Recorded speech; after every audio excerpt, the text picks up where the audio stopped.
Hello everyone, and welcome back to a video where I take a look ahead at the brand new light novels that will be releasing the next month, that being the month of September of 2017. There aren't quite as many releases this month as the last couple where we've had some crazy amount of titles released, 19 plus titles.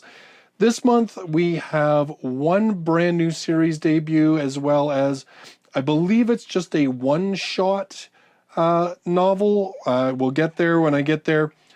As always, this video, it is split into two, where I will go through all of the titles and when they are releasing, and I'll read any synopses for the brand new series, and then to help people avoid any potential spoilers, I'll read the synopsis of the later volumes in the second half of the video.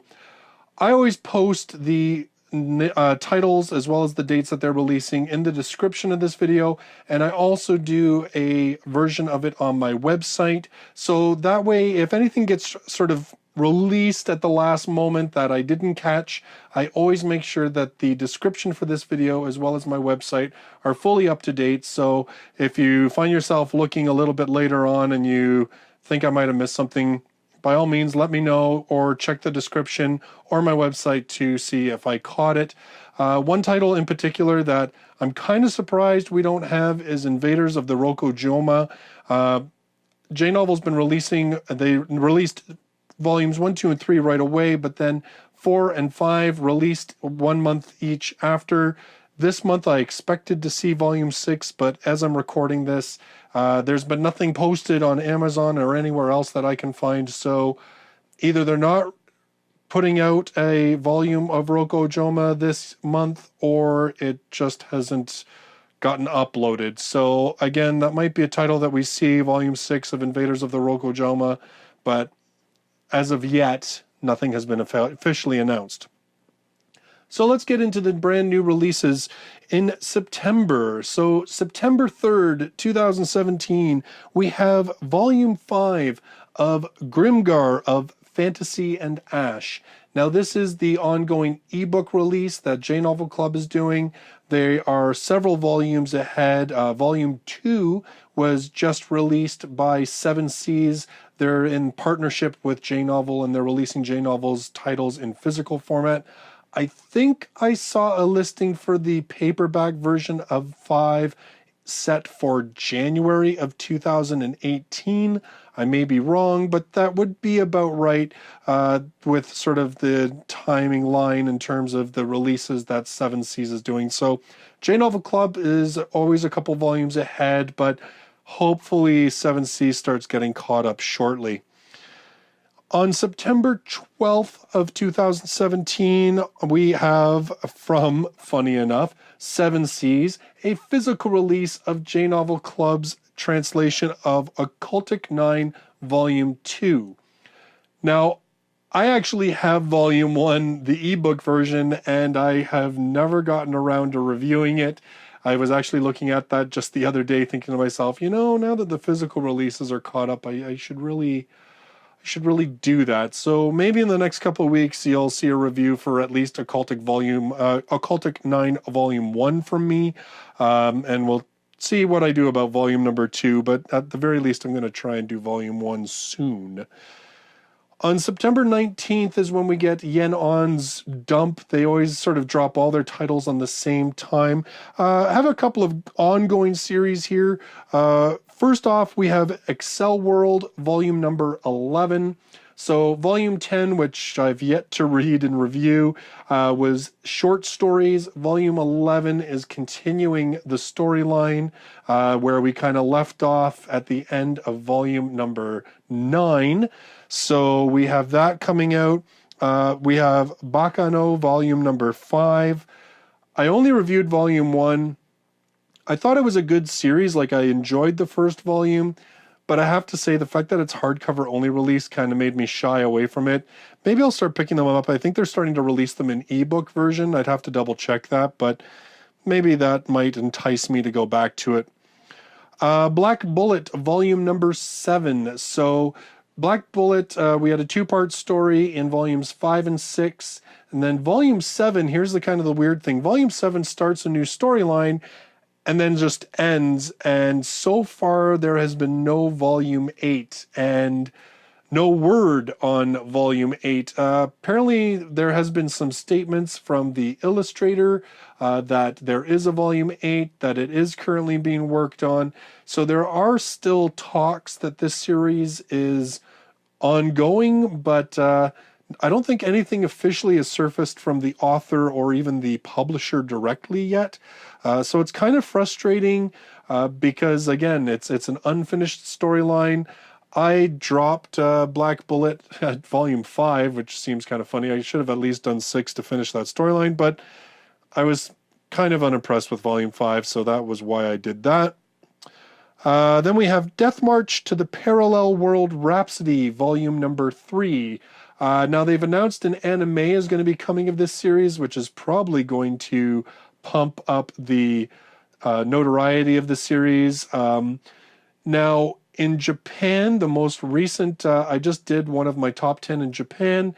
The latest volume, and I should have looked at it before I started recording, I think it was like volume 11.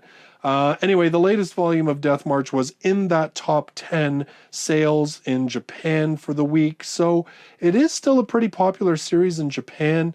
I know there's been some very mixed reviews about the series as of yet in English. I only did the first volume. I didn't hate it. I didn't love it. But I've been thinking of at least reading the second volume just to kind of get a better feel for the series. But volume 3 is releasing in September. Now, volume number 9 of a series that you all know that I love, Is It Wrong to Try to Pick Up Girls in a Dungeon? One of my favorite series. And volume 9 sounds very interesting. I have heard from a few of you that this is kind of a storyline that's been a little bit controversial and has had some mixed reactions in Japan, but it sounds very interesting, so I'm looking forward to checking it out. And just, I love me some Danmachi, so I'm good with that. And we also get volume number 3 of My Youth Romantic Comedy Is Wrong As I Expected. One of the very few slice of life, just school life type novels that we're getting officially in English. And for probably the very first time, we're getting a volume on time. Yen has not delayed this one. I shouldn't say that, there's still a month to go, but I'm really hopeful. They've usually delayed them by now, but it looks like we're finally back on track in getting these things released in a timely manner, which is excellent because it's a really good series. I find it really entertaining. I've read volumes 1 and 2. I'll definitely be picking up volume number 3. And then another series that you all know that I love and enjoy, if you've been following the channel, Overlord volume number 5 is releasing. They've just, in the past couple of months, they did 2 sort of movies that were summaries of the first season. Have they announced the second season officially? Let me know in the comments. I can't remember. But I mean, definitely there's a lot of hype for that. This series, funny enough, they are probably some of my most popular reviews that I do on the channel. Consistently, every volume gets fairly high view marks, which I can't say for many other series. So it seems like I'm not the only one who really enjoys Overlord. And then finally from Yen on, we have Strike the Blood, volume number 7. Now this is actually the volume, this description of this volume was the volume that convinced me to keep reading Strike the Blood, at least until this book. And I mean, it's not really spoilers, but this one kind of promises to reveal Kojo's forgotten memories. And that has been a storyline that I have been very interested to find out what it's all about. It has been probably one of the few mysteries of that series that's kept me kind of interested and engaged. So very, very looking forward to volume 7 of Strike the Blood. Probably where the series, this will make or break the series for me, this volume. Now on September 23rd, we have volume number 5 of I Saved Too Many Girls and Caused the Apocalypse. I read the first volume of this one and reviewed it. It just took harems to a ludicrous extreme, but it was a lot of fun, and it played with a couple of conventions that I kind of enjoyed. It seems to have gotten some mixed reviews, the later volumes, but it still sounds like it's a pretty good series overall, fairly solid, and, well, one of those series that really you know what you're getting into from volume to volume. And then on September 26th, now this is the book that I thought is a standalone because it doesn't have a volume 1 or anything like that. It is just the title, and it's coming out from Vertical Incorporated, and it is Anime Supremacy. And this one says, the novel follows people in the anime industry who are working on 2 series that will air in the same quarter of the year. One is a legendary director's anime that is 9 years in the making, and the other is an anime from a promising new director. An animator who is the topic of conversation online and a government worker on a sightseeing trip get involved with these projects. 3 talented women come together to take on the hegemony that is the Japanese animation industry, told through the eyes of 3 characters, Kayako, Kazuna, and Hitomi. A producer, an animator, and a director will make their marks on this beloved but very rigid industry by challenging one of the biggest names in the business. This sounds really cool to me. Now, there have been comparisons made to certain anime that have come out in the last couple seasons that were about the anime industry, but this one seems like maybe it's a little bit more of a critical, like, overall. I know there was one, funny enough, my wife watched it, but I didn't, about like voice actors and kind of what they go through. This one obviously taking a look at the production side of things. I think that sounds pretty cool. I'm actually really excited about that one. Finally, on September 30th, we have our brand new series, and this one is from Cross Infinite Worlds, which is a much smaller light novel company. They've only put out a couple of different series, and most of them only 1 volume so far. What makes them kind of unique is that they are sticking to shoujo type titles, so titles aimed more at a female audience. And I know that initially when they started, what they were doing was making deals directly with web novel authors as opposed to doing licenses through existing publishers. So a little bit different business model than what we typically have. This one is volume number 1 of So I Became the Secretary of a Hero. Paralegal Aki Konishi returns to her apartment after work to find a tall, dark, and handsome man claiming her little sister is his bride, before leaping out the window with her in his arms. Aki pursues the kidnapper through a rift he opened in the fabric of reality in a desperate attempt to save her sister.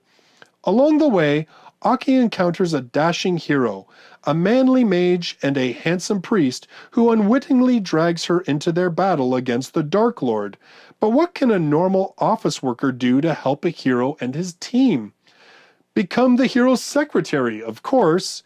Will Aki ever be able to save her sister from the Dark Lord? Find out in this exciting new fantasy light novel with a secretary twist.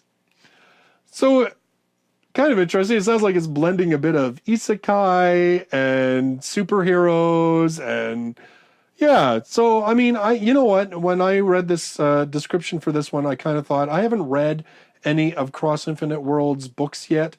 Akaone, the vampire one that just came out, has been getting some fairly decent reviews. So I'm kind of maybe going to read that one, and I kind of thought this one sounded kind of cool/cute. So maybe I'll give this a try. Like I said, I haven't read any of their books yet, so I don't know what they're like, but that's kind of an oversight because you know that I try to read at least a sampling of everything so I can pass along my thoughts to all of you. So that's all that's releasing in September. Like I said, it's a little bit of a lighter month than what we've seen recently, which is kind of good for me because you can see the pile of books behind me that I have to get caught up on. and that's not even including the J-novel ones that are loaded on my iPad. So it's good. It's good. And I mean, there's still a couple here that I'm going to be picking up anyway. So I'll now read the synopsis for the later volumes. Again, if you want to avoid any spoilers, I'll put timestamps in the description. So if you want to go to a particular one, you can. Otherwise, like I said, if you want to take a look, I do have all of the dates and titles listed in the description, as well as on my website. So if you want to sort of check anything else out, you can do it that way. So again, September 3rd, Grimgar of Fantasy and Ash, Volume 5. So this thing, what do you think it is? It has now been some months since the party came to the Wonderhole. Haruhiro and his companions have been slowly but steadily improving their skills as they clear the labyrinth. One day, while exploring, they find a hole they've never seen before. A hole that, as far as they know, wasn't there when they passed through the area 3 days earlier. It may lead to a new and unexplored area, which would be highly profitable for them if they are the first to set foot in it. Haruhiro is hesitant on whether to go inside or not, but Team Tokimune, a group known for being full of eccentrics, but still highly capable, appear and propose exploring it together. The tale of adventure born from the ashes continues with new encounters. Then September 12th, Occultic 9, Volume Number 2 in paperback format. What happens when 8 eccentrics cross paths on a paranormal blog run by a high school NEET? A whole lot of weird. Gaman Yuta runs an occult-related site he hopes will one day make him rich. But before his dreams can come true, strange things occur when the lives of these 9 oddballs collide. Can they solve a case that transcends reality and could alter the very fabric of our world? September 19th, the Yen On releases. Accel World, number 11. The Acceleration Research Society, a mysterious organization maneuvering in secret, makes their headquarters at the top of Tokyo Midtown Tower, where the Archangel Metatron is enshrined. This completely invincible, legend-class enemy guards the society from all would-be attackers, and so the 7 kings meet in order to devise some means to defeat the enemy and the Acceleration Research Society along with it. The secret plan they come up with necessitates that Silver Crow gain a new ability, Theoretical Mirror. Although he's been ordered to obtain this ability, which can withstand even the instant death of Metatron's ultimate laser, abilities require action to trigger their manifestation, in contrast with the way incarnate techniques are generated through the imagination. Thus, Haruyuki's powerful imagination won't help him this time. While Haruyuki is stumped at how to even begin this difficult task, Ardor Maiden, aka Utai Shinomiya, begins relating a sad past. Baccano, Volume Number 5. The immortal Elmer C. Albatross is a smile junkie who will do whatever it takes for his happy ending, despite not knowing the first thing about happiness. 300 years after the passengers of the Advena Avis parted ways, 4 of them have finally tracked Elmer to a village in northern Europe where the inhabitants seem to be stuck in their old ways, fearing the visitors as demons. During their stay, the immortals encounter a strange girl, and their past catches up with them. Blackbullet, Volume 7. The Akasaka Palace Reception Hall is playing host to a summit, welcoming the leaders of Japan's 5 governmental areas. The Saitenchi, host and head of Tokyo area, greets her equivalents from Osaka, Sendai, Hakata, and Hokkaido, and few are willing to lend a sympathetic ear to her attempts at brokering peace. The conference falls into chaos, the Saitenchi shocked that someone leaked out a state secret. The fallout soon brings the 2 areas down the path to all-out war with each other, just as the Saitenchi vanishes from the palace. Death March to the Parallel World Rhapsody, Volume Number 3. 29-year-old Sato just closed his eyes for a brief nap at work, but when he opened them, he found himself in a game-like alternate world. Fortunately, thanks to some excellent luck, his level is high and his wallet is full. After successfully saving the elf girl Mia from the evil Zen, he's set off to accompany her back to her village. Sato is enjoying his break from work and touring a brand new world, but such a journey couldn't possibly end without a little adventure, right? Is It Wrong to Try to Pick Up Girls in a Dungeon, Volume Number 9. Having reached a new level of the dungeon, the Colossal Tree Labyrinth, Belle meets a dragon girl named Wiene, who can speak human language. Once he learns she has come under attack from humans and monsters alike, he vows to protect her.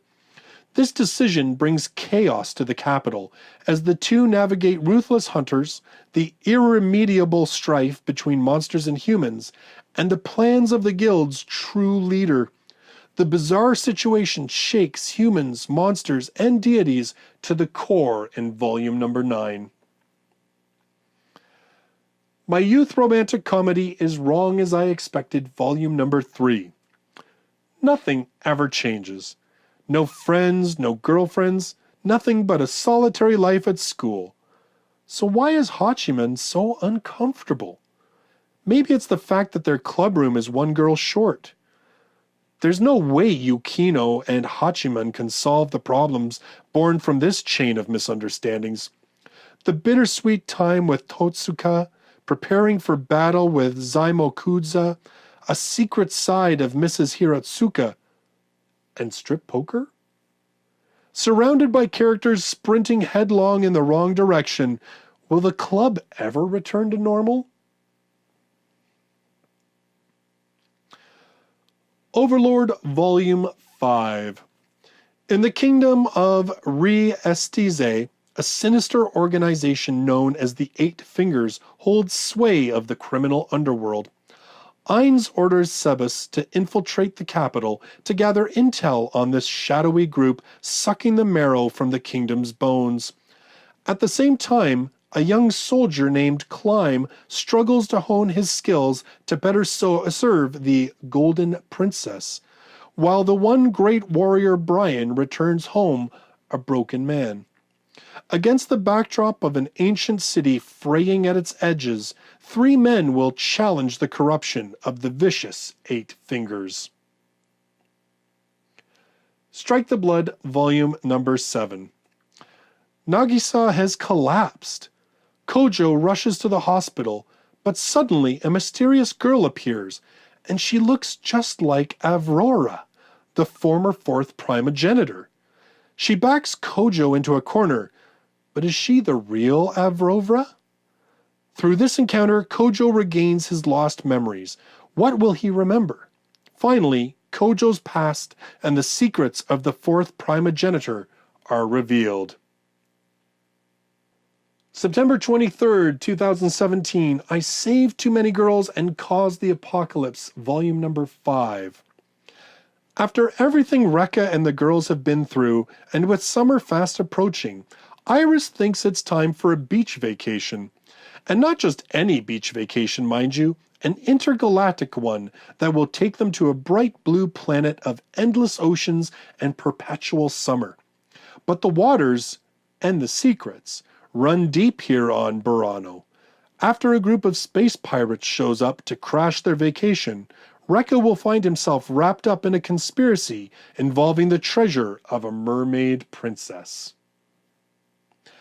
And those are all the light novels releasing in the month of September. Let me know in the comments down below the ones that you're most looking forward to. I've made it pretty clear which ones I'm looking out for this month.